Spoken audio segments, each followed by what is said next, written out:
Yun, magandang araw po sa inyong lahat. Welcome po sa Makapili TV. Eto na nga po, mukha daw magbibitiw na po si Speaker Romualdez bilang House Speaker po ng Kongreso.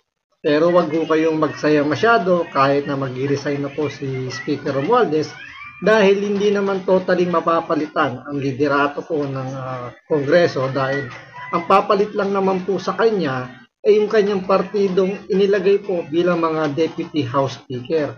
So, ibig sabihin, kung ano man yung naiwan o iiwanan ni House Speaker Romualdez, kung ano man yung kanyang agenda, ano man yung kanyang plano, eh yun at yun pa rin naman po ang masusunod. Tulad yan, maingay pong pwedeng pumalit sa kanya, si Representative D. At yun kapartido ni Pangulong Bongbong Marcos. So, hindi ibig sabihin na magpapalit ng House Speaker, totally talagang magkakaroon ng revamp. So, mananatili yung mga congressman sa kanilang mga pinamumunuang mga komite, yung mga mahalagang komite, ang mamumuno yung mga bata pa rin ni Speaker Romualdez. So, walang pagbabago kahit na magbitiw dito si Speaker Romualdez. Magkakaroon na ng pagbabago yan kung totaling mapapalitan, yung magkakaroon ng botohan, may magmo-motion ng ibakante yung pwesto ng House Speakership, doon lang magkakaroon ng revamp talaga, yung totohanang pag-revamp. Tulad nung ginawa sa Senado, di ba? So, pinalitan yung yung Senate President. So, lahat ng mga mabibigat na committee, nagkapalitan talaga, napunta dun sa majority. So, tulad ni Senator Marcoleta na may hawak ng Senate Blue Ribbon Committee, natanggal siya at pinalitan siya ni Panfilo Lacson.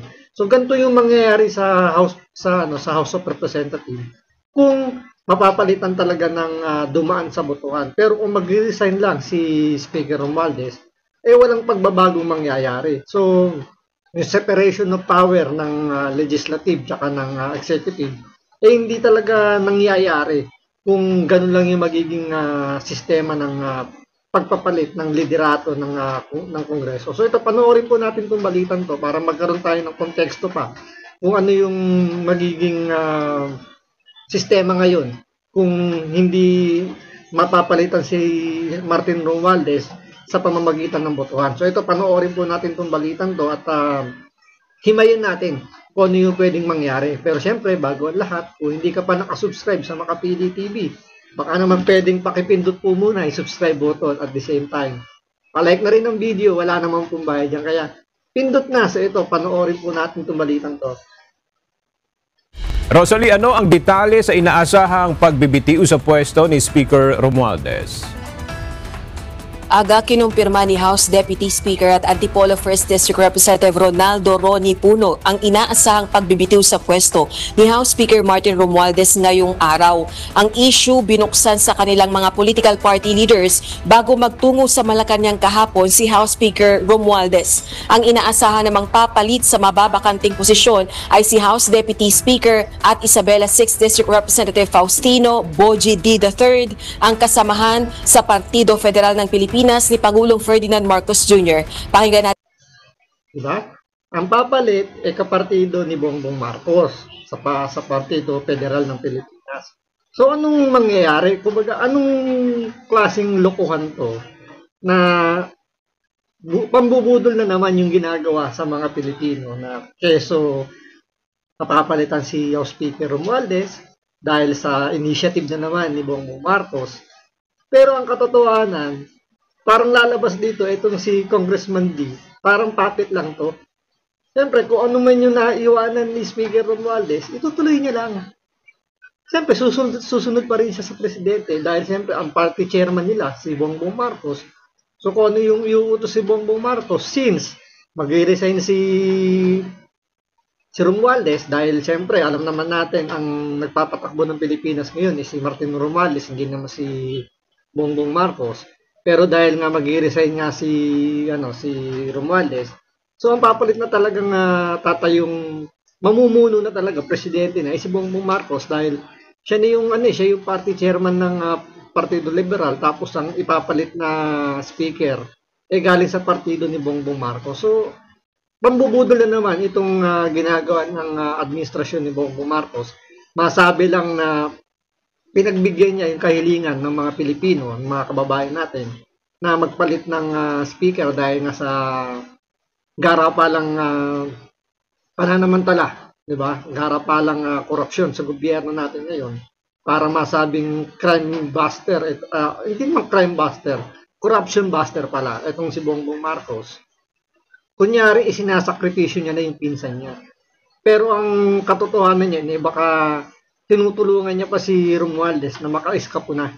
Siyempre, habang hindi pa iniimbitahan si Martin Romualdez para sa investigasyon, pwede na itong sumunod doon kay Saldico. Kasi may bali-balita tayo na may dumating pong chopper doon sa House of Representatives. Ang sinasabi, ang sakay daw noon o yung susunduin daw noon, si Martin Romualdez. So, hindi pa natin kumpirmado yun, pero yan po ay nasa balita na may dumating na chopper. Sino ba yung pinakamayaman ngayon sa House of Representatives? Diba? Kayo na magsabi, sino ba yung may kakayanang bumili ng mga ganyang klaseng sasakyan? Hindi lang to normal na na luxury car. Ito ay chopper na. So, mas mataas na ang presyo nito sa mga luxury car. So, sino-sino lang ba yung may kakayanang bumili ng ganyang mga sasakyan? Kayo na bahala humusga. So, tuloy natin to. Pakinggan natin ang pahayag ni House Deputy Speaker at Antipolo 1st District Representative Ronnie Puno. Nakausap na niya daw yung presidente and he had informed the president that he was going to resign his position today. Prior to that kasi, nag-uusap kami mga party leaders with him. Ang alam namin kasi, magli-lead lang siya. Pero ang kwento niya sa amin kahapon nung Nakakatawa lang, no? Nakakatawa lang. Bakit kailangan pa magpaalam ni Martin Romualdez na siya ay magre-resign? Kung talagang merong separation ng power ng dalawang houses, bakit kailangan mo magpaalam pa sa presidente? Dahil ba pinsan mo? O baka meron kang ibinibilin sa presidente na para gawin niya? Siyempre, alam naman natin, mas matalino si Martin Romualdez kaysa kay Bongbong Marcos. Baka may makaligtaan nilang si Bongbong Marcos na gawin, mapahamak si Bongbong Marcos. Kaya, sinusubukan dito na siguro, tinatry lang nilang palalahanan. Kaya nag-courtesy call muna si Martin Romualdez para pabigyan muna ng palalahanan si Bongbong Marcos. Baka nga naman kasi magkaroon pa ng problema, maipit yung kanyang pagpunta sa ibang bansa kung totoo yung sinasabi nila na mukhang tatakas daw sa obligasyon itong si Martin Romualdez. Kaya nagpapaalam na siya ngayon kay Bongbong Marcos para mapagbilinan na baka maipit yung kanyang pagbiyahe sa ibang bansa. Nung pinag-iisipan niya nung bago siya pumunta sa Malacanang, sabi niya magbibitiw na lang siya ng completely para hindi sabihin na nag-ele pa siya, na baka babalik rin lang yan, mga ganun, no? Na tutuloy pa rin niya pag-influensya ng House. Sabi niya, tatabi na lang daw siya para maharap niya lahat ng mga akusasyon, mga chismis, mga paratang sa kanya. Hinggil dito sa mga blood control at kung ano pa yan. Dagdag pa ng House official, ilang linggo na umanong pinag-iisipan ni Speaker Romualdez ang desisyong resignation at hindi ito iniutos ni PBBM. Hindi naman, kasi matagal na namin pinag-uusapan ito mga 3 weeks ago, halos a month ago, lagi niya nang sinasabi yan. May sasabihin ni Speaker na, I'll stand aside na, tabi na lang ako, sabi gano'n na gano'n. In fact, last Saturday, nung gabi, nag-text siya sa akin Actually, hindi ko na nabasa dahil gabi na nakatulog na ako Ang sabi... Nakakatawa, no? Nag-text daw sa kanya pero hindi niya na nabasa. Ayaw niya lang sabihin ko ano yung napag-usapan nila. So, ibig sabihin, binura mo ba kagad yung text na yun? Kung ano man yung napag-usapan nyo, sabi mo. Wala nga namang di mo binasa bago mo binura. O baka binura mo na para kung sakasakali, kayo lang nakakaalam kung ano yung napag-usapan nyo. Although, tama naman kasi pribadong usapan nyo. Pero, sinabi mo naman niya sa interview mo na nag-usap kayo at nag-text sa kanya. Siyempre, uungkatin niya ng mga media kung ano yung napag-usapan. Since sinabi niya na hindi niya na daw nabasa, possibly nabura niya na. So hindi na mauungkat kung ano yung napag-usapan kasi sabi niya, nakatulungan na raw niya, hindi niya na nabasa yung kung ano man yung sinabi doon sa text message. Ang sabi niya doon, it's time for me to step aside. Thank you for your support. Namaalam na sa akin, Sabado pa lang eh. So, hindi, matagal niya nang iniisip yan. Saka alam ko kasi talaga yung pamilya niya, medyo nagsasabi na rin na dapat na siguro tumabi na sila para hindi na sila, pinag-uusapan ng ganyan at hindi, baka sana umupa yung mga banat sa kanila, parang ganyan. Nawa na rin siya siguro sa pamilya niya, kaya na-desisyon na yung ganyan. Wow, naawa na raw siya sa pamilya niya kaya siya nag-resign. So hindi siya naawa sa perang nawawala at nalulubog sa baha yung mga Pilipino.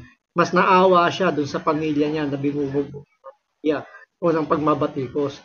Siya pa ang naawa pero kung isipin mo, yung ginawa nila dun sa party list nila, yung asawa ni Martin Romualdez na supposedly dapat tapos na yung kanyang termino.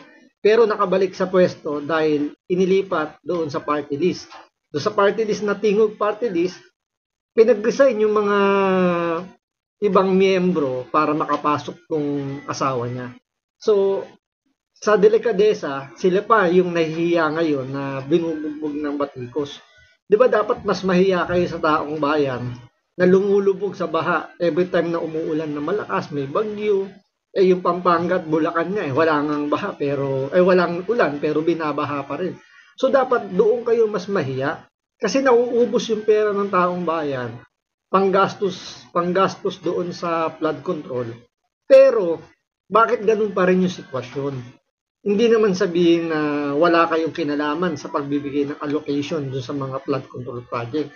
Marami nagsasalita ng mga kontraktor.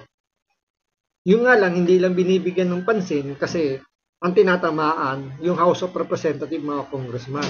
Ang napupunta ngayon yung sisi o yung bigat ngayon ng aligasyon sa Senado. 'Di ba? Ang bilis ng nung ginawa nilang diversion. After magsalita ng mga diskaya na congressman nga yung kumikickback sa kanila, pero nadiktahan sila ng isang Bryce Hernandez na naiikot kagad yung ruleta ng kapalaran at napunta kay Jinggoy tsaka kay Senator Villanueva. So ganun ngayon yung nangyayaring kalakaran sa sindikato sa gobyerno na talagang yung connivance nandoon. So hindi maiaalis na talagang may malaking parte rito yung House of Representatives, yung mga congressman. Dahil sa isang hiling lang ni Bryce Hernandez na huwag nang ibalik sa Senado, napagbigyan. Kung hindi lang pumalag yung mga Duterte Black, malamang sa malamang na-arbor na ni Speaker Romualdez si Bryce Hernandez dito kay Tito Soto. Pero dahil nga doon, kung akala ni Bryce Hernandez napabuti yung kanyang kalagayan, nabawian siya ni Jinggoy, pinadala siya doon sa Pasay City Jail. Yun nga lang, sa kasamaang palad, nagdesisyon na naman uli ng sarili niya, si Tito Soto, para ibalik sa yung pagbigyan uli yung hiling ni Bryce Hernandez na ibalik na siya sa Senado dahil siyempre mas masarap ang buhay niya ron, naka-aircon, nakakain siya maayos, compare sa Pasay City Jail na marami siyang kasama doon, naka-electric pan lang, mainit. So, napagbigyan uli si Bryce Hernandez. Kaya nakikita mo ito yung connivance, mas malaki yung parte ng mga congressman kaysa sa mga senador. Ngayong umaga, nagsagawa ng pagpupulong ang political party leaders ng Kamara kaugnay ng issue.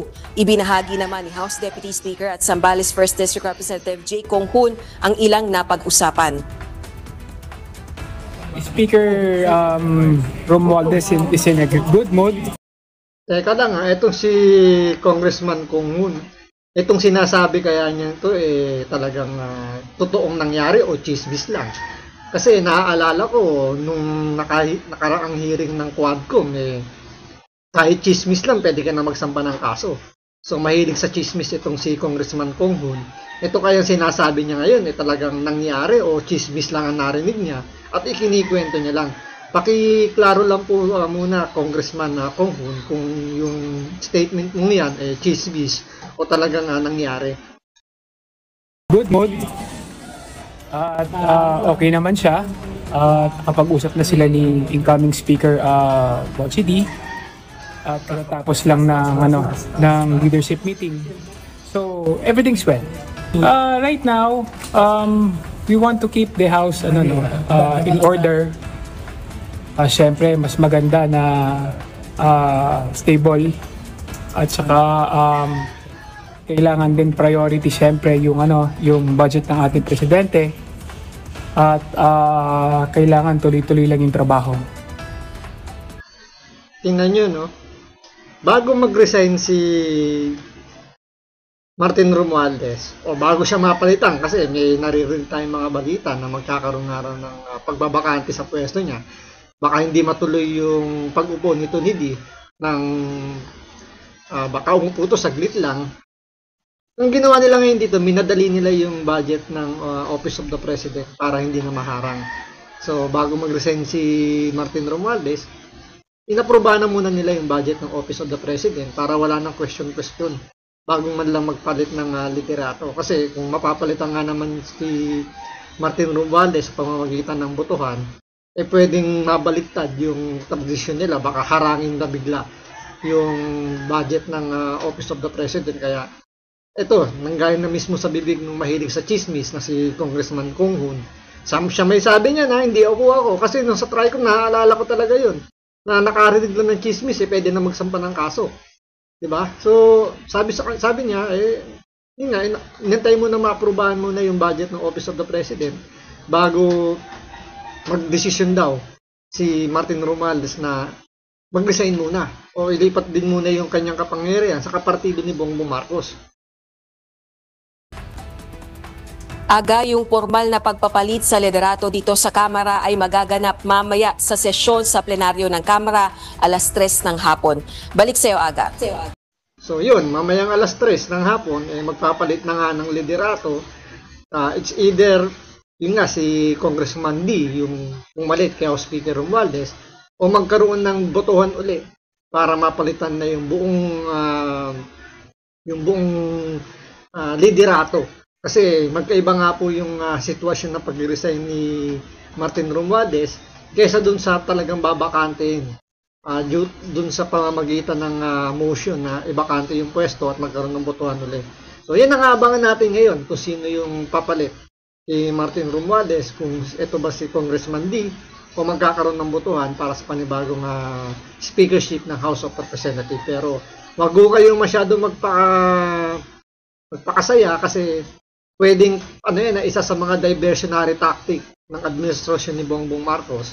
Kasi tandaan niyo, sabi ni Vice President Sara Duterte, merong nilulutong masamang balakin itong administrasyon ni Bongbong Marcos laban sa mga Duterte, at yan po yung kailangan nating bantayan. Kasi mukhang nangyayari rito, para matakpan yung issue na yan, yung kanilang plano, gumagawa sila ng ingay para hindi masyadong mapansin. So yan ang babantayan natin. So maraming salamat sa panonood. Ingat po kayo lagi. God bless.